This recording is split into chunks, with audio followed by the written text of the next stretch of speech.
मोर कुटीर। आप इसे मोर कुटीर कहिए या मोर कुटी कहिए या मयूर कुटीर कहिए बरसाना में। पहाड़ी के ऊपर स्थित एक ऐसा सुंदर मंदिर है।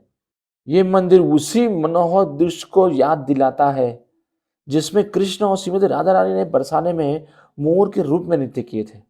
इस मंदिर में कृष्ण और राधा रानी को मोर या मयूरा के रूप में एक नृत्य करते हुए चित्र के सुंदर एक पेंटिंग वहां पर है।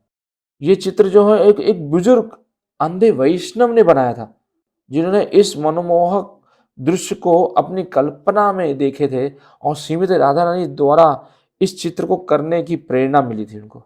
ये बुजुर्ग वैष्णव जो है इसी स्थान पर अपना भजन करते थे जब उन्होंने इस दिव्य दृष्टि को प्राप्त हुए और पवित्र धामों में उच्च कद पे महत्व को इस चित्र को वहां पर रेखांकित करते हुए आज भी वो चित्र जो है आप इस मंदिर में देख सकते हैं।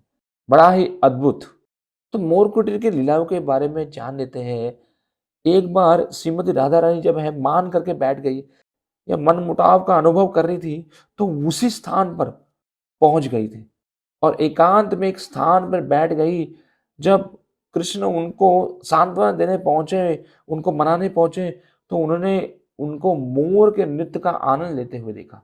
अब इससे कृष्ण को बड़ी ईर्ष्या हो गई।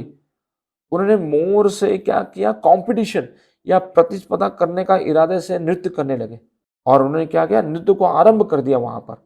तो जब उन्होंने राधा से उनका नृत्य को कौशल के बारे में पूछा कि मैं कैसा नृत्य कर रहा हूँ, तो श्रीमती राधा रानी कहती है कि मोर का नृत्य जो है आपके नृत्य से बहुत ही बेहतर है। अब तब क्या, कृष्ण भी रहस्यमय तरीके से खुद को मोर में बदल लिए और नृत्य करना शुरू कर दिए।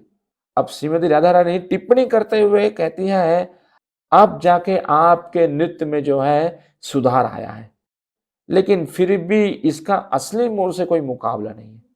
और फिर श्रीमती राधा रानी खुद को मोरनी में बदल लिया और दिव्य जोड़े ने एक साथ असाधारण रूप से नृत्य करने लगे और यहाँ पर मयूरों का समूह आनंद में भरकर नृत्य करने लगा। आकाश में उमड़ घुमड़ कर बादल घिर आए थे, रेमझिम वर्षा हो रही है। तो वहां की प्रकृति ने मानो 16 सिंगार 32 आभरण धारण कर लिए हो और रमणीय रमणीय सा बड़ा सुंदर सा स्वरूप धारण कर रखा हो। और कृष्ण और जो श्रीमती राधा रानी जो है मयूर और मयूरों के साथ मयूर मयूरी बनकर अद्भुत रूप से नृत्य करने लगे और उनका वो नृत्य कौशल देखकर सभी सखियां आश्चर्यचकित हो गई और नाना प्रकार के जो संगीत है उन्हें गाने लगे और कृष्ण और श्रीमती राधा रानी को आनंद के लिए। यही है मयूर कुट।